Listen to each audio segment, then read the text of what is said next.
See, y'all treating me like if I'm constantly getting in trouble for it. And I'm not trying to be rude. I'm really not. But I'm the one that I am one of those persons that means it when he says it. Did you think this was going to be rainbows and gumdrops? No, I didn't think that. I'm just.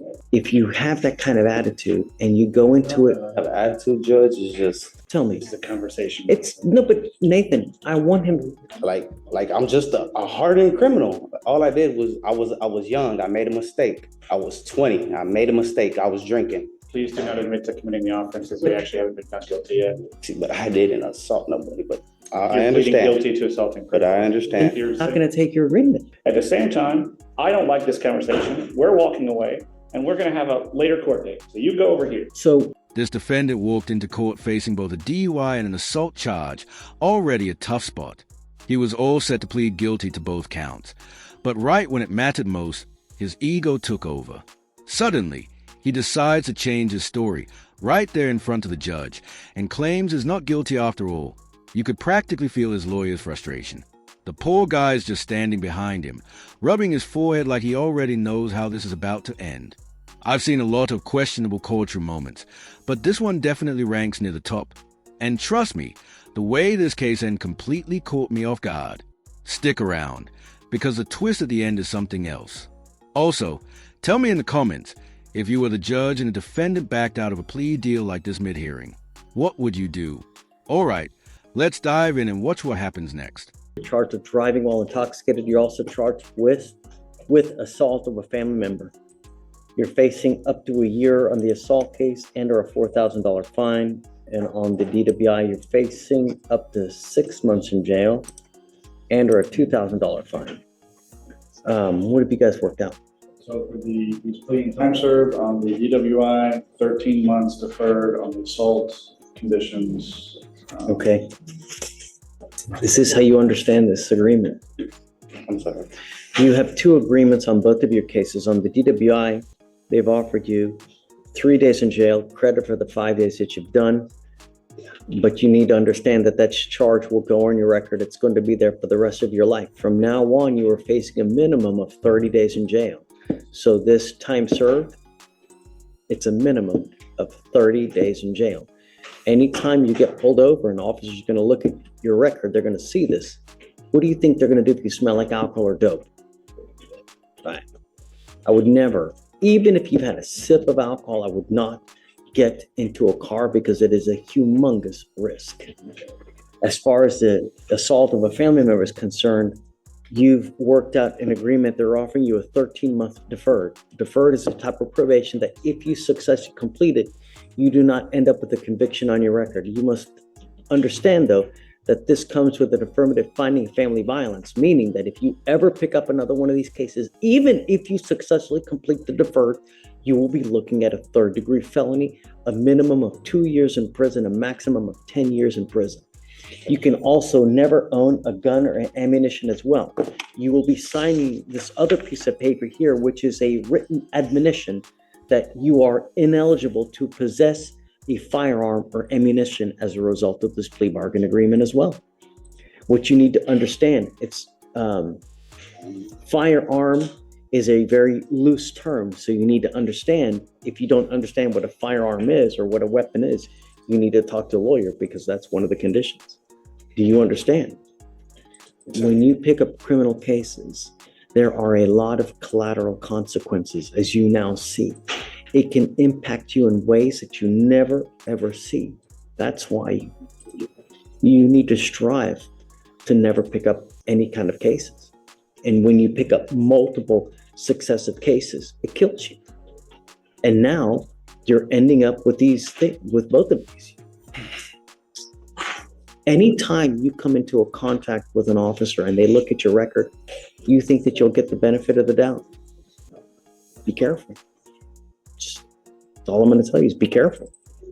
Now, part of the agreement on the deferred, you need to also understand you give up nearly every right known to man by entering this agreement. If you fail to live up to the terms of this agreement, we will issue a warrant for your arrest, put you in jail, and now you're looking at an entire year that you authorized to put you in custody if you violate this. Do you understand? For you to complete this successfully, you have to do a batterers intervention prevention program, what's called a BIP class. This is a 15-week, I'm sorry, is it eight? It's 18, right? 18-week class that you have to go to one time a week for 8. You don't have to do this. You can set your cases for trial if you don't want to do this. Well, look, if you have that kind of attitude and you go into it, Have an attitude, Judge, is just, I mean, I understand, I messed up. I messed up. It's no one's fault but mine. I understand that, but y'all really treated me like I'm constantly getting in trouble for it. I'm not. I mean, I understand. I got a DUI and I ended up catching another. criminal court, did you think this was going to be rainbows and gumdrops? No, I didn't think that. I'm just, it's just. You could tell exactly what kind of attitude this guy had the second he walked in. The judge told him he'd need to show up once a week for 18 weeks, and immediately he starts shaking his head. Like a teenager being told to clean his room, Judge Fletcher has seen it all, and she wasn't missing that attitude for a second. And honestly, showing up to court in a Nike hoodie when you're possibly facing a year in jail? That's a bold choice that if you're already complaining about an 18-week program, you're basically asking the judge to just lock you up. This kind of defendant shows up all the time. The one who thinks they can talk their way out instead of just owning up to what I've seen that look 100 times. And it never ends well. If you agree this guy just made things worse for himself, hit that like button so more people see how ego always gets people in trouble. And here's the thing, though, Mr. Faris, what you need to understand is if you think it was bad here, that's what you're saying to me now. If you think it's bad now, wait till you get out there in the free world with even more conviction on your record. Life will only get more difficult with the more convictions that you get. I hadn't been getting in trouble for the past year. I got that DUI in 2020. I have not been in trouble for it since then. So y'all treating me like if I'm constantly getting in trouble for it. And I'm not trying to be rude. I'm really not. How did we treat you that you're constantly in trouble? Tell me. It's a conversation. No, but Nathan, I want him. How did we treat you in what way? I mean, I'm not Tell saying me. y'all treating me in any way. It's just like the way you talk to me. I have like I'm just a hardened criminal. All I did was I was young. I made a mistake. I was 20. I made a mistake. I was drinking. It was just a mistake. Please do not admit to committing the offenses. We actually haven't been found guilty yet. You mean how I'm talking to you right now? Yes, sir. I'm telling you what to expect. And I understand that, And I'm but telling you how it's going to affect you. and I understand that. And I'm telling you that you can't own a gun. That's fine. No problem. You can't own any ammunition. That is fine. No problem whatsoever. If you pick up another assault like this, you're looking at 2 to 10 in the penitentiary. See, but I didn't assault nobody. But I You're pleading understand. guilty to assaulting. But I understand. You're I'm not going to take your agreement. If you're telling me you're not guilty, then we're not going to do it. That's how this works. You're pleading guilty and admitting that you committed a crime. Okay. If you stand up here and say that you didn't commit a crime, No, then you're not pleading this guilty. isn't like, it's not a game. And I'm not going to let you Understand that. plead guilty if you're not guilty. If you're not guilty, then let's try it. I'm not taking your plea of guilty if you're not guilty. That's it. At this point, I politely request that we reset this case, short distance, have the client's appearance be required. Well, hold on a second. How old is the case? I mean, the case is from 20, it's 510 days old? No. We set the case for trial today. That's it. And I'm not here to play games.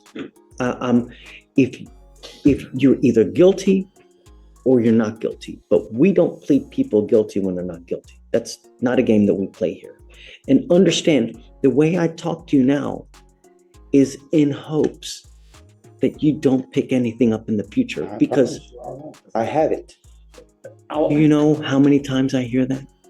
I'm pretty sure you hear it on an everyday basis. I'm Every sure you do. Same. But I'm the one that I am one of those persons that means it when he says it.